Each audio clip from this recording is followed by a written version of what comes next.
So joining us today is Matthias Katz, and Matthias is the CEO and founder of Byos.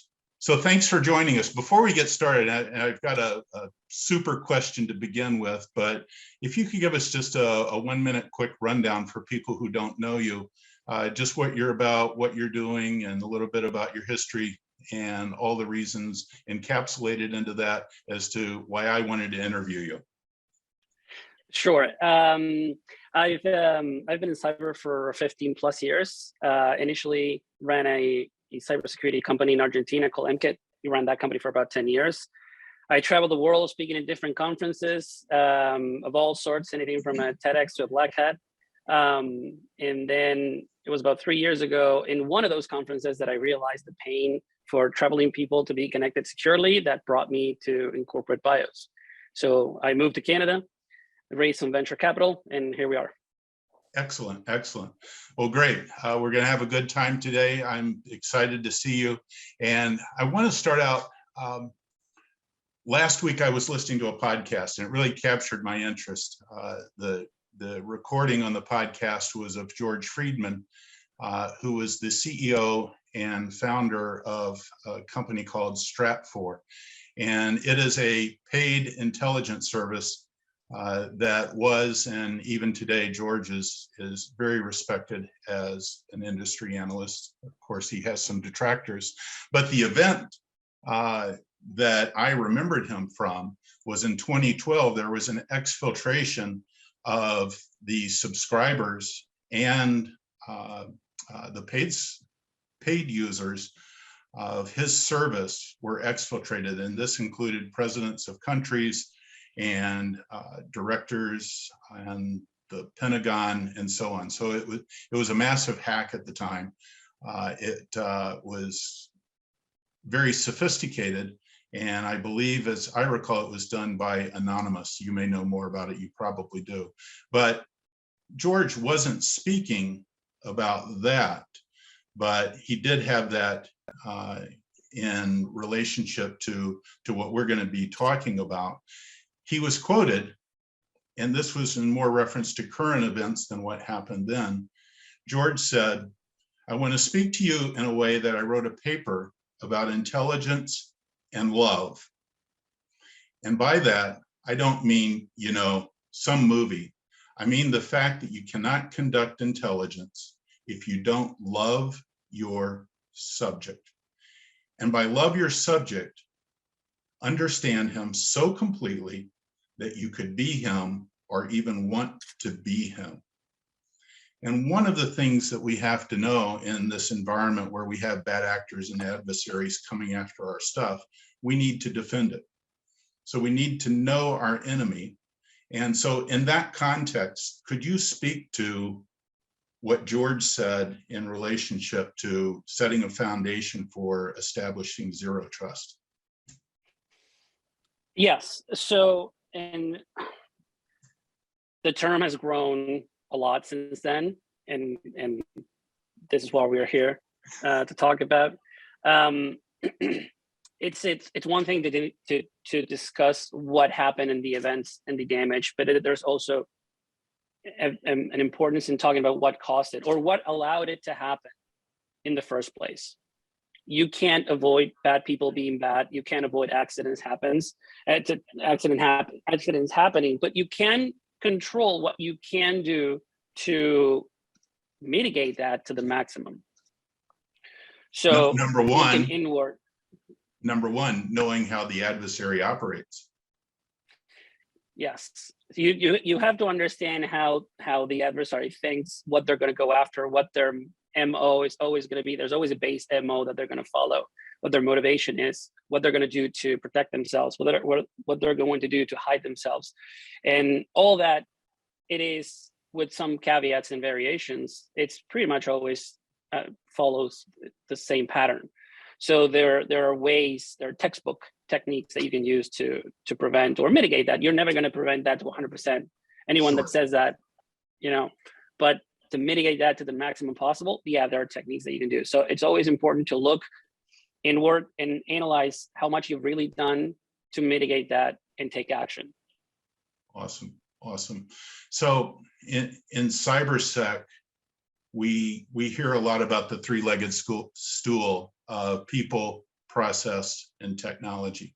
I've heard you talk about the three-legged stool of zero trust. Could you elaborate on that? Yeah, first of all, you've got the three main questions when you want to establish a zero trust strategy. And those are who, what, and where. Who's going to go where, doing what, or using what. So you have to talk about people. You have to talk about the tools that they're going to use to get to where they need to be. And then you have to talk about where your resources are. When you have good answers to all those three questions, then you can really begin to say that you are starting a zero trust strategy. Now, the three pillars of that strategy are protection, control, and access. You have to be able to create strategies to control all those three legs combined. Otherwise, you won't have a fully vetted and sensible zero trust strategy. Sure. So identity goes to the core of that. Identity goes to the core of that. That's the who. You have to make sure that the people that are eventually, because at the end of it, it's all about people. It's people that are going to access those resources. So you have to make sure that the people that should be allowed are allowed, and people that shouldn't be allowed really aren't allowed. You have to make sure of both. And sometimes when you're building strategy, you forget one of the other one. Usually people focus on the first one, and the second one is sometimes forgotten. And it's important to care of both. Sure. So you've got the network, the people, and the resources, the data, the applications, the printers, the IoT devices, all of that. And that relates in true zero trust. It goes back to the issue of least privilege or absolute least privilege. Yeah, you've got, if I go by the Orange book, you've got the need to know, you've got the compartmentalization, you've got all those fancy titles, which are fantastic. And then you've got terms like the Chinese wall and a lot of others that are fun and are the Bible of security. If certain person needs to access and there's a need to know and a need to give them access to that, then it should be explicitly allowed, and it shouldn't be globally allowed into an explicit yes. An implicit yes, it should be an explicit yes. But then, like you said, you've got the people, you've got the devices, you've got the networks, and then you've got the destination resources. So it's my computer, me at home with my computer, going through my private network at home, going through the public network, which is the internet, then going back to a private network, whether it's the cloud or not. The cloud is one big private network that has a bunch of firewalls out there. And then you've got the actual resource, like you said, the printer, the web server, the database. So each one of them has to be explicitly determined, listed, and controlled in the strategy. So it's more of a whitelist rather than a blacklist approach. If you want to truly say that you've taken care of things in a tactical way with certainty, and you have to go full allow list, explicit allow, and drop the rest. Right. And I'm going to show my neophyte, more the sales guy kind of type. But you referred to the Orange book. I'm not familiar with that. That is a very old book, the TCSCC.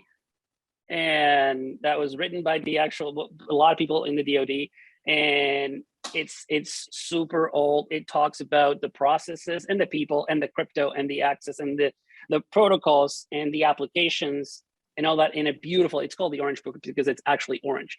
And where do I get a copy? If you find out, let me know. But okay. I read the digital parts, the digital edition. It's a very old book that was written, I want to exaggerate and say 40 years ago. Yeah, 40 years ago.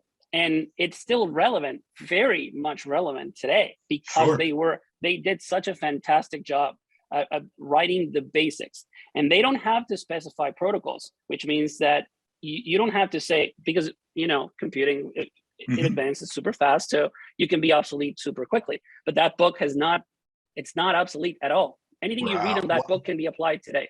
Mind blowing, mind blowing. So I'll check eBay right after this, but people are probably already doing that now, so I'll be outbid before I even get the opportunity. So speaking of publications, I'm not one for vendor-funded surveys, but I found one last year and I shared it with you, which was Optive's, I think it was November or December of 2021, and we'll share this on the notes, on the show notes that we'll release later. But their study was about the importance, the adoption, and the progress that we're making when it relates to zero trust. And in this regard, this is one of the things I liked about the survey. It was about true zero trust, not the 30 spam messages you get with zero trust in the subject line every day. So in this, they said that 100% of the respondents and the people who conducted that survey said this was an astounding number. Every person who responded said that zero trust is critical to improving their security posture and their risk posture. But only 21 have started down that path. And we're going to talk to all 100% today. But what's your advice when it comes to starting down that path of zero trust or doing that pivot as you're getting your initial projects in hand? Because it took 8 years for Google to achieve what they considered acceptable zero trust, where they could begin talking about it and incorporating it into products and services. I would say that that's a great question, and it's a real problem. I would say that first of all, be pessimistic. You're not as secure as you think you are. Put a mirror in front of yourself and really analyze what you've done, what you've really done, how much accountability you have for yourself and for the rest. And then you need to go through due diligence. You cannot assume things. At some point, you need to put a blocker in there and start seeing what comes out, like going through the circuit breaker and shutting down things and see who starts to complain. And then you can do a granular one-to-one until you're on that utopia of being controlled. You're not safe. Today, you're not safe. Right. I can guarantee you that you're not safe. You have to go be pessimistic and go back to your control, see what you've done, triple check it, and then check it again. Yeah. And part of that is getting the right framework in place. And we can talk about that a little bit. We see new challenges coming in getting started, and the problems that Optive said in their study were that you've got silos across the organization. You've got budgeting problems because there are higher priorities. You've got a lot of pushback from the culture. So you've got to lay that groundwork as well. So is there an area where you can talk about where we can go and get money or a project that is really like low-hanging fruit for a zero trust first shot that has high visibility, low risk? Learn what you need to learn so that you understand the issue so that you can do broader developments. The one thing that actually came in the past 2 years is people working from home, and that grew significantly. It happened abruptly, so nobody was able to prepare for it, and gaps suddenly started to appear everywhere. And enterprises of all sizes in all countries, it just happened immediately. People realized that they only had security in the four walls of the perimeter. And when people needed to go, and even before the pandemic, when they would go out, you would see one of those out of office emails that said, I'm on a trip, so I only have limited access to my computer and my email and my whatever. That's the beginning of it, because it was too restrictive, and maybe not necessarily, and it wasn't a net positive. You see a lot of that. That's not the best way. If one thing we tell our customers is that if you want to control the access to a room, the most efficient way is to fill it up with cement. And that's it, you're done. I control the access to that room, but at what cost? So it's not necessarily the most restrictive one, the best at the end. At the beginning of the strategy, like I said before, yes, but you need to start opening up the resources. So Sure. one that has a lot of visibility and it's fairly low risk is to triple check when it is that and what it is that you've put together for people working from outside the office. And if your strategy is no access to XYZ because they're outside the office, that may be right, that may be wrong. But you need to, again, ask yourself, put the mirror in front of you and say, is that what I want? Maybe you're missing out on opportunity. Maybe you're losing money or time or efforts or bandwidth from your key resources because you have it too restrictive, and there are tools to help you get there more elegantly. Right. And another change that I've noticed, not just work from home, but remote access in, not just for employees, but for third party as well. That seems to be a huge one. And it's something that a lot of people are trying to struggle with. And VPN's not the answer. Could you talk about that third party access? Yeah, yes, that is actually it appeared because of that need to work remotely, because otherwise if you would have a contractor, they would go to the office and people would work from the office. And then what happens is that 40-hour-a-week employees needed to stay at home and they needed to get access to that file server, that web server, that printer, that email server, that whatever. And it was black or white. Outside the office, no. Inside the office, yes. But contractors, and then they needed to open up the resources for those employees. But for contractors, for third-party access, for troubleshooting, management, patching, or just pulling information from whatever, then that became a need because there was no work done. And for contractors, what happens is that usually companies don't invest in gear and resources for the contractor as much as they do with the employee. They wouldn't ship a computer. They wouldn't pay for their contractors ISP or internet access. They wouldn't send them a router to access remotely. So they needed to, for employees and contractors, they needed to open up the doors to let them in, because otherwise they were going to be missing 100% of the bandwidth. So what happened is that they would give out VPNs for employees and contractors. Here's a VPN, you're full on. But employees were working from home from an uncontrolled network with an uncontrolled computer because it was mostly home devices, because there wasn't enough time to ship 10,000 computers to every employee in the company. Right. And that, but yeah, and when it comes to contractors, you don't have access to the devices or who has access to their device. Now you're opening up the factory floor, you're opening up the medical device network to a VPN, and you're just not going to do that with a firewall, because the firewall can be breached and those protections are easily bypassed. A firewall can be breached, but also a VPN is your way of getting in through the big door. You have to let them in, and the contractor will have their own computer, which has who knows what type of software and what type of access to anything else. They're connecting from a network you can't control or limit in any sort, and you have to let them through. Otherwise, you wouldn't get any work done. So they started just handing over VPN access for everyone. A lot of VPN companies grew a lot in the past 2 years in size, but that's not good enough. That is too much on the other side. If the too restrictive is the room full of cement, then the other side of the spectrum is just handing over VPNs to everyone. Not to mention the security around the VPN itself. A VPN is protected by a string, a username and a password, and that's it. Right. If I get that information, then I'm pretty much in. There are different cases, of course. You've got certificates and stuff, but essentially, you got certificates, you've got add-ons, you've got other third-party products that have to be integrated, and it gets really complex. Yeah. But that's the problem. The architecture itself is weak enough that it needs third-party help to be secure. Yeah. So we've kind of handled the low-value assets, but when you get into financial systems, when you get into operational equipment and opening that up to essentially the internet,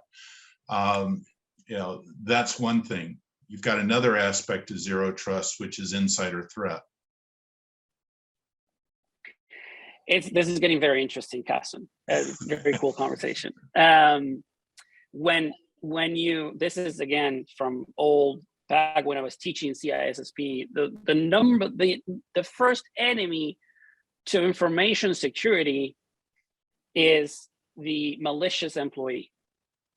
That's number one enemy.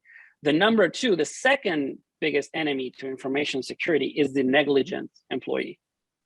Those are your two biggest threats, because the malicious one is they're going to be bought out, bribed, whatever, or their own motivations to make damage, to do some damage, and they're going to double click where they shouldn't have, and they're going to do damage, and they have full access. They're inside the perimeter, their computer, their IP addresses, their networks, their VLANs have access to whatever, and they're going in. And a negligent one may not purposely be doing that, but they will also double click because they're going to be fooled by someone else, and they will have full access. So again, that goes back to the assumptions that you should not make. Oh yeah, no, John Smith, he's a manager. He has to have access to all of this. Maybe not. Maybe not 24/7. Maybe not to all of them. Maybe not freely under any project. And that's how you can make impacts, because John Smith could be malicious or John Smith could be fooled, and then you're out of luck. Yeah. And, that comes back to getting the business aligned and the culture changed, because we've got a couple of things going on there. One is, and there was a recent hack,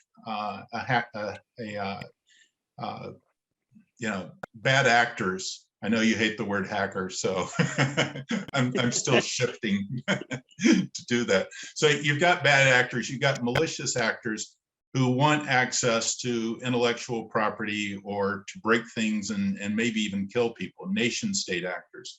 But in this group that penetrated into Okta and Microsoft, I understand that they had insiders that they had corrupted and were using those people as an insider access into the data so that they could build their launch points to do further damage. That's exactly it. That is a great case. It happened to Twitter a couple of years ago too. That's the case. You need to trust people, yes, because you need people to do their work and you have to give them access, but it doesn't have to be black or white. Sure. Why? And again, need to know why, the how, the what, the where. You need to keep asking those questions on a regular basis, because it's a security strategy is a living organism. Yeah. It evolves automatically, organically. Yep. So the other thing that causes a lot of, and this goes back to the Optiv survey, they said that one of the big problems is legacy resources. And I know that in your past, you've been heavy on pen testing and researching and white hat intrusions. You've done a lot at the application layer. Now you're tending to focus more on the network side of things. But could you talk about addressing legacy technologies from the standpoint of providing zero trust? If it's a huge barrier, then we need to find a way to rectify that. And it's usually not by buying new stuff. It is a huge problem. And with this one, I kind of get the problem from the customer side, from the victim, from the damnified side. You've got 25-year-old devices out there that have been certified that you cannot move a needle inside of them or around them before losing that certification. And you need that certification because you're handling human life, you're handling energy, you're handling transportation, you're handling produce, you're handling a lot of critical stuff that you can't just be messing around. Yes, I have my laptop. I can try a couple of things. Worst case scenario, I bring it to the Apple store or I format the hard drive and restart my thing. There are certain devices where you cannot do that. So companies, organizations are super cautious about not making waves. So when you bring them something, you say, listen, TCP/IP is 60, 70, 80 years old. It has bugs. It's easy to exploit in certain things. And your device uses TCP/IP. So if the protocol is not protecting you, then it has to be the operating system of the device that you're running. But that device is also 25 years old and it hasn't been patched in 10 because that would break the certification because the new update of the kernel is not compatible with the software from, let's say, medical device manufacturer. Right. And then you can't. And then they know, sitting here, 20-year-old technology, 10 years ago, the last time I updated my firmware. Yep. And guess what? It's extreme. It may be a $1 million MRI machine. It's generating revenue, and you're going to get pushback from that executive going, "You're not touching it." Exactly. So I get it. But at some point you need to protect it, because if it's 25 years old, if the firmware is 10 years old, anything that happened after that, you are vulnerable to. And Yeah. once someone gets in, and you can't install McAfee on an MRI machine. There's nowhere to double click and install software. So McAfee or any other software, you just can't. So you can't change the fingerprint. So what we've seen is that companies either disconnect them from the network altogether, and then they need to fly people over to do any sort of troubleshooting at all, or get telemetry from them, etc. Or they connect them to the network and they take the risk, which is crazy and very expensive and risky. They don't have a choice. Yeah, and another example, I did some work in process control, and you go into the console and run an inventory report from the manufacturer's console, and you find out some of these devices have had an 11 or 12-year uptime, haven't gone down. So, to touch that, IT people really need to understand that different world of OT and why they slam the door when you say, I need to upgrade your device. Yeah. So, hey, I've got two really good questions, and I love it. The poster of these questions is anonymous attendee, so we don't even know if it's the same person asking the question. One, we may have to answer separately because it's really in depth and long. So I'm going to give you the easy one first, because you mentioned VLANs, and that from a segmentation standpoint, how secure are they? My answer is going to seem biased because I run a network security company, but VLANs are, and I hope I don't offend anyone. Not offend. I don't want to trigger anyone. You're just stating fact, right? You're okay. I'm saying fact. You're amongst friends. So VLANs are a software implementation that is running on there's no real hardware isolation when you're running a VLAN. You're doing software segmentation, which means that your security is pending from a config file inside the layer 3 switch that you're using the VLAN with. It's not. I wouldn't trust the VLAN for my isolation strategy. The analogy that I like to use is that VLANs are like drywall. Yeah, they can provide margins, and then you can see, oh yeah, there's a wall there. But if you want to punch a hole through it, you can do it very easily, very quickly. Yeah. That's what I think of VLANs. Okay. The other thing that I've heard is that the segmentation, and a lot of the vendors, I'm sure, are fixing this in one way or another. But typically, when I've worked with VLANs, that termination point inside the firewall, number one, it's inside the firewall, and every pen tester I've talked to has said firewalls just, they're an annoyance. They aren't a block. But that termination point opens up to a larger segment. And I see this with internal firewalls as well. You really have to have that granularity down to the endpoint. So having a VLAN having access to whatever that termination point inside, and yes, you can block it, but then you get all this complexity in the administration screen, and it just gets out of control, especially if you're in a really large organization. Yes, I was focusing strictly on security. To me, they're a weaker measurement, but that it's not even considering the extra amount of administration hassle that it brings to you, because it's not easy to maintain. It doesn't scale well. Yeah. So I wouldn't use it. Doesn't hold connections. I mean, there's some great white papers. I'll make a note, and we can include a link to a couple of links that talk about the problems with VLANs. So you were talking about the complexity, or we were talking about the complexity that happens, and security is not secure if you have gaps. And if your administration and your management and the tools that you have don't support that, and then things get out of control. I liken it to the old, I liken it to my refrigerator. My wife will come in and organize it, and I do a lot of the cooking and stuff, but a week later, it doesn't look like what she organized. So I call that configuration drift, because it all works when you design it.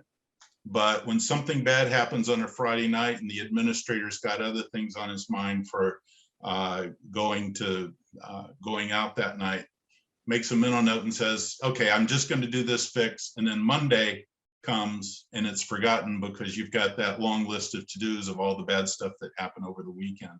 So it really comes back to, if that happens 100 times, now the auditors come in and you've got just a mess because, well, who put that rule in? Why was it put in there? You know, what's the reason for it? What happens if we shut it off?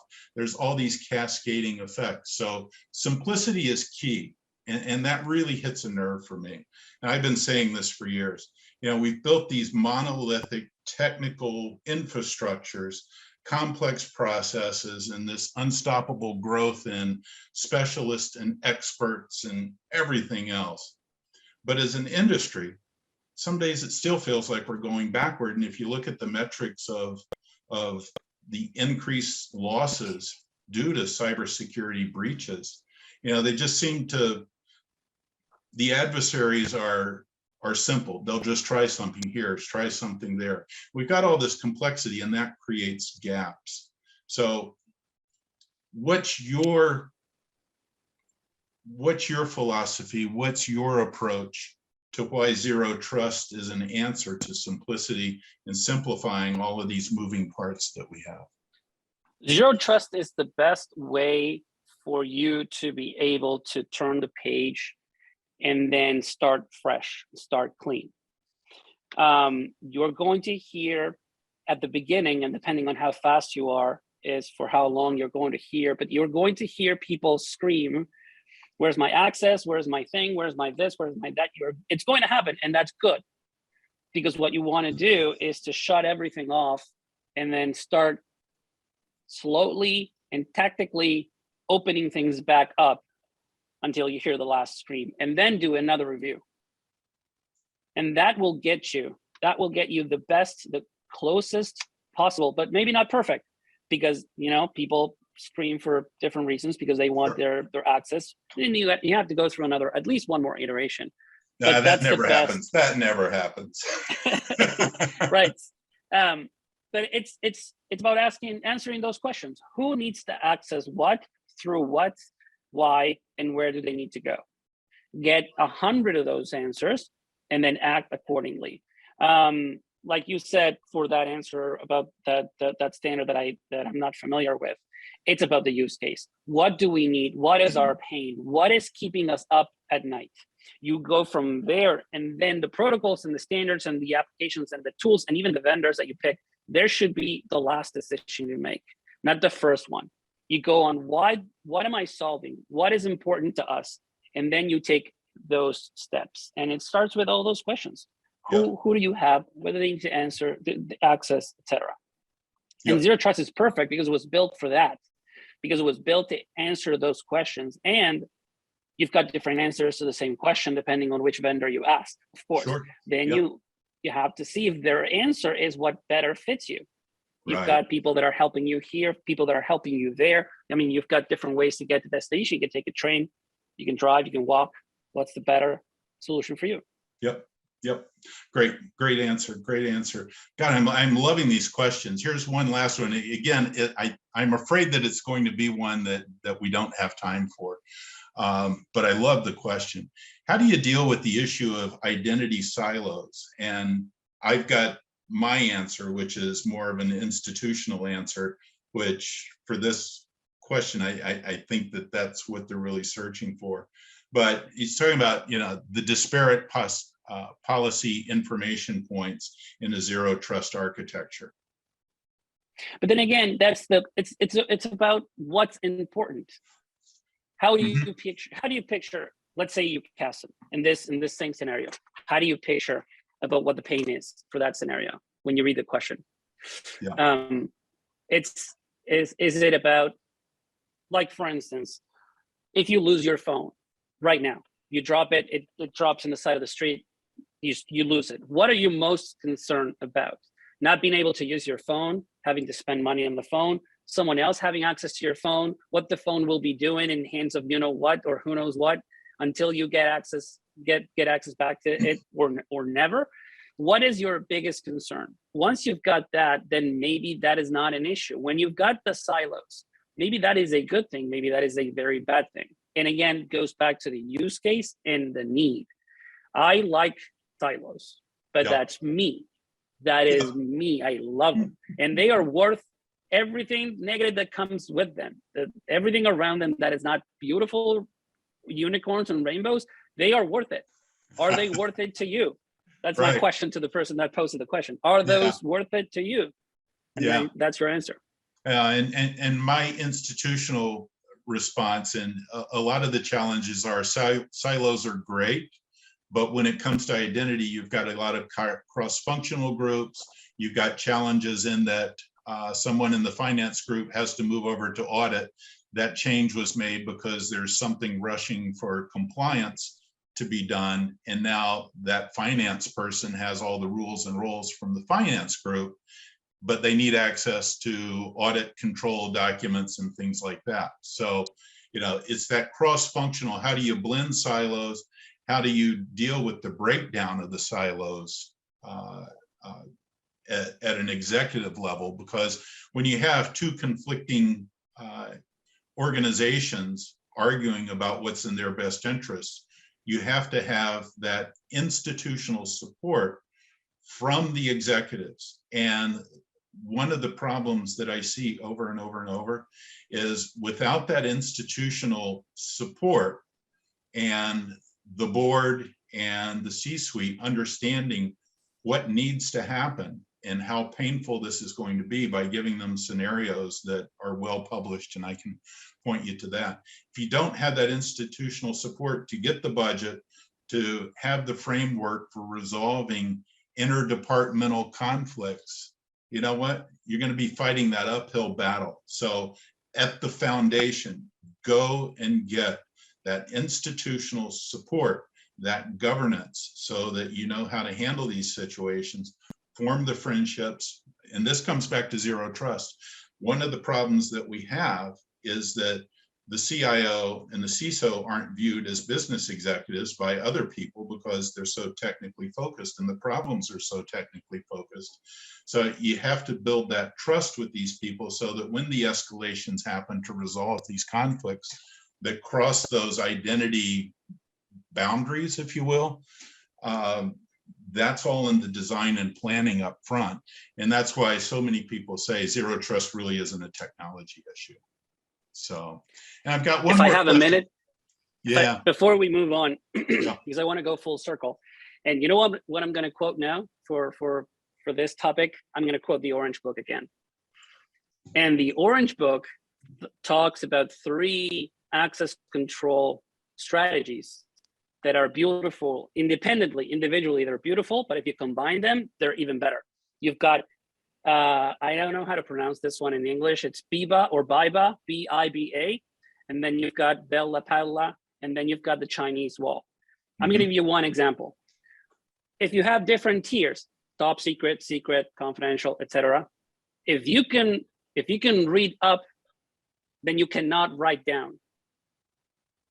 So it's no longer, it's not just, do I have access or not? Maybe you're here, you're in secret. You do have access to read documentation in top secret, but you cannot write down. Means that if you read something that's above that layer, then you cannot exfiltrate that information on lower layers. Right. Yep. That's amazing. It was written again 40 years ago. And it doesn't matter which tool it uses. No, it's a concept because it helps with exfiltration, for negligence, from stealing information. And if you can read down, then you cannot write up. Again, same concept. Yep. It's a beautiful read. So we're out of time. We got like 10 seconds left. I really appreciate your time, Matthias. It's been a lot of fun. I'd like to do this again and again and again. So follow us on LinkedIn. You can reach out to me. I'd be happy to answer your questions. Find me on LinkedIn, respond to the link that we put in the one follow-up email that you'll get from us. But on behalf of Matthias and his company, Byos, I really appreciate everybody joining. Give us your feedback. And for the people who gave us questions. I love it. And you anonymized, and that's great. So I'd love to know who you are if you're comfortable revealing your identity. But please reach out, follow us on LinkedIn, follow us on Twitter. We want to provide more and more good content, but we really need your feedback. We need your ideas how we can make this better for you. So that's our reason for being here. So thanks again, everyone. Have a wonderful weekend, and thanks for joining us. Thank you, everybody. Thank you, Casson.